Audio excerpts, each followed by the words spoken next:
Hello welcome back to the channel guys. कैसे हैं आप लोग। आज की इस वीडियो में मैं आपको टाइम पेट्रोल बॉर्न का सीजन 1 एपिसोड 12 एक्सप्लेन करूंगा। ये इस सीजन का आखिरी एपिसोड होने वाला है और चिंता मत करना, आपको बहुत जल्दी इसका सीजन 2 भी देखने को मिलेगा इसी साल जुलाई में। तो guys back to the video. इस एपिसोड का नाम है hyper space castaway. Let's start. इस एपिसोड की स्टार्टिंग में हमें दिखाया जाता है कि जो ये यानागिसावा है ना, बॉर्न का दोस्त, ये सारे फ्रेंड्स को जो एक हॉरर स्टोरी सुना रहा होता है। यानागिसावा कहता है कि ये एक सच्ची घटना है। जब मेरे ग्रैंडफादर छोटे थे तो वो पहाड़ों पे मशरूम तोड़ने जाते थे। अब एक बार उसके दादाजी और उनका एक दोस्त था तारो, वो शाम को घर वापस आ रहे थे। यहाँ पे जो तारो इनका दोस्त वो मिस्टीरियसली गायब हो गया। ये स्टोरी सुना के वो अपने दोस्तों को डराने लगता है। यहाँ पे योको बहुत ही ज्यादा डर जाती है, लेकिन यूमिको यहाँ पे नहीं डरती है। यानागिसावा कहता है कि इसी तरीके से पहले के टाइम में लोग गायब हो जाया करते थे। तेत्सुओ उस रूम की लाइट जला देता है और कहता है कि यानागिसावा काफी अच्छी हॉरर स्टोरी सुनाता है, लेकिन शायद इसकी हॉरर स्टोरीज यूमिको के ऊपर काम नहीं कर रही हैं। यूमिको मजाक करते हुए कहती है कि चलो अब हम लोग भी घर चलते हैं, वरना हम लोग भी मिस्टीरियसली गायब हो जाएंगे।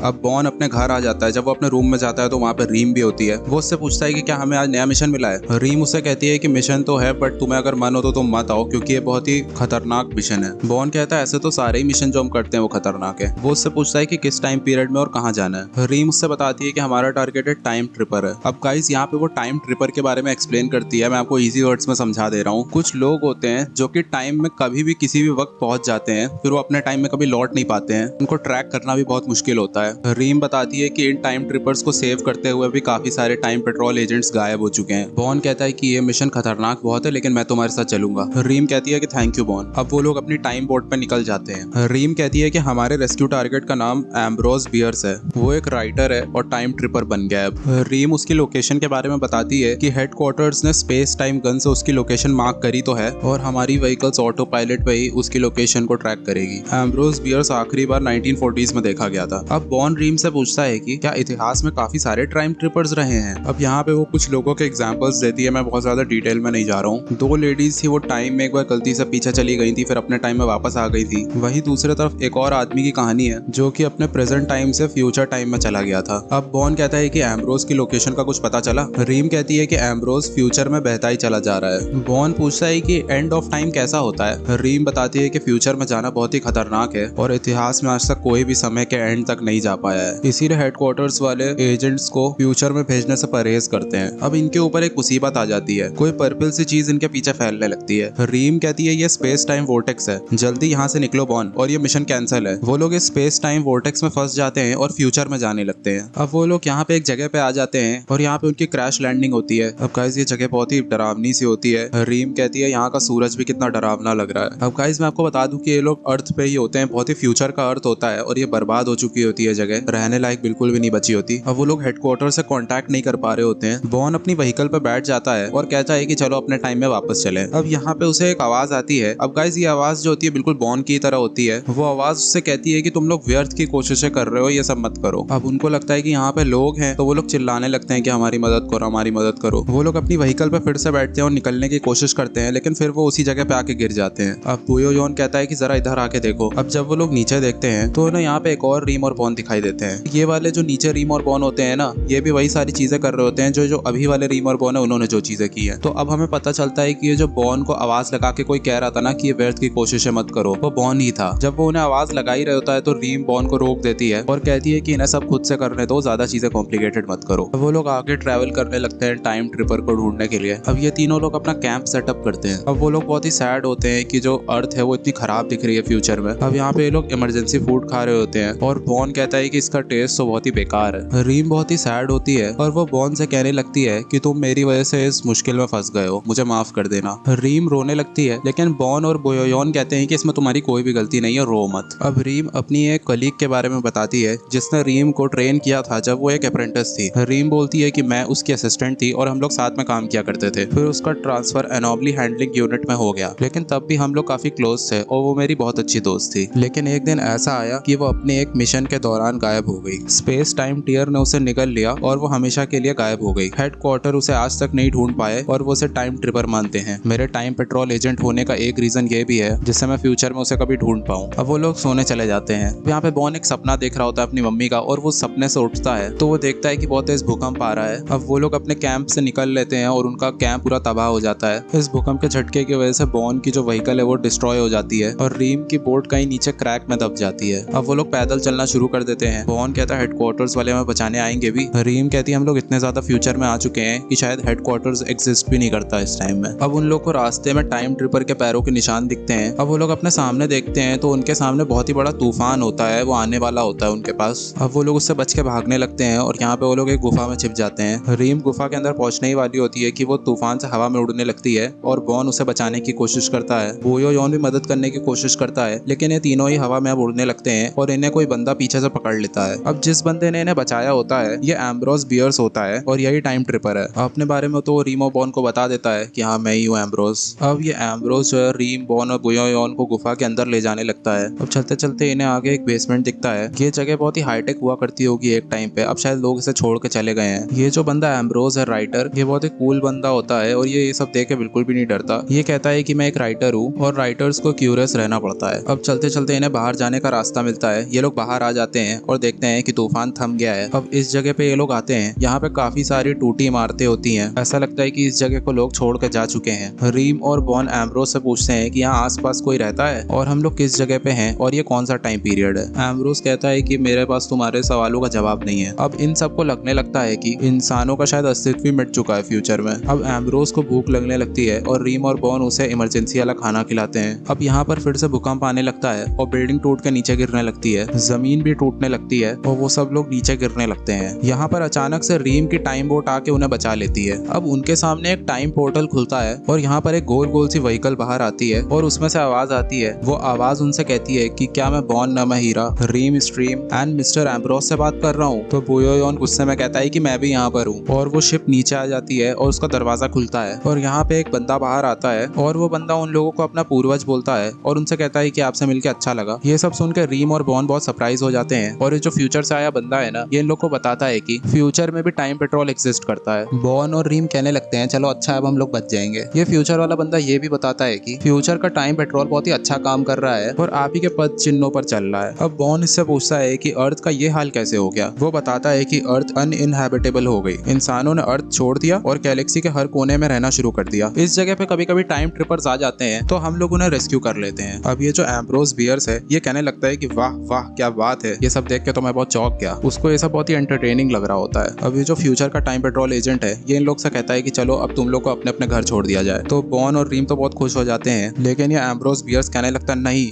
मैं नहीं जाऊंगा, इतनी अच्छी अपॉर्चुनिटी मेरे हाथ लगी है, प्लीज मुझे अपने साथ फ्यूचर में ले चलो। बॉन ये देख के कहता है कि राइटर्स में भी कितनी क्यूरियोसिटी होती है। अब ये तीनों बॉन के रूम में आ जाते हैं और रीम यहाँ पे बहुत ही सैड लग रही होती है, लेकिन बॉन बहुत ही ज्यादा खुश होता है। अब बॉन कहता है चलो ठीक है मैं आराम करता हूँ, तुमसे बाद में मिलूंगा। रीम कहती है हम लोग आखिरी बार साथ में काम कर रहे हैं बॉन। बॉन कहता है तुम क्या बात कर रही हो। तो रीम बताती है कि अब मैं रेस्क्यू यूनिट छोड़ रही हूँ, अब मैं एनॉमली हैंडलिंग यूनिट के लिए काम करूंगी, अब तुम एक टाइम पेट्रोल एजेंट बन जाओगे बॉन। अब गाइस ये बहुत ही ज्यादा इमोशनल सीन है, वो दोनों ही सैड हो जाते हैं। रीम कहती है बॉन तुम्हारे साथ काम करके बहुत ही अच्छा लगा। बॉन की आंख में भी आंसू आने लगते हैं। जाते हुए रीम उससे कहती है कि बॉन तुम बहुत ही अच्छे टाइम पेट्रोल एजेंट बन के दिखाना। रीम तो वहां से चली गई होती है और बॉन यहाँ पे काफी सैड होता है और ये एपिसोड यहाँ पे खत्म हो जाता है। काफी इमोशनल एंडिंग थी ना। चलो आपसे मिलता हूँ मैं अगली वीडियो में, तब तक के लिए बाय बाय।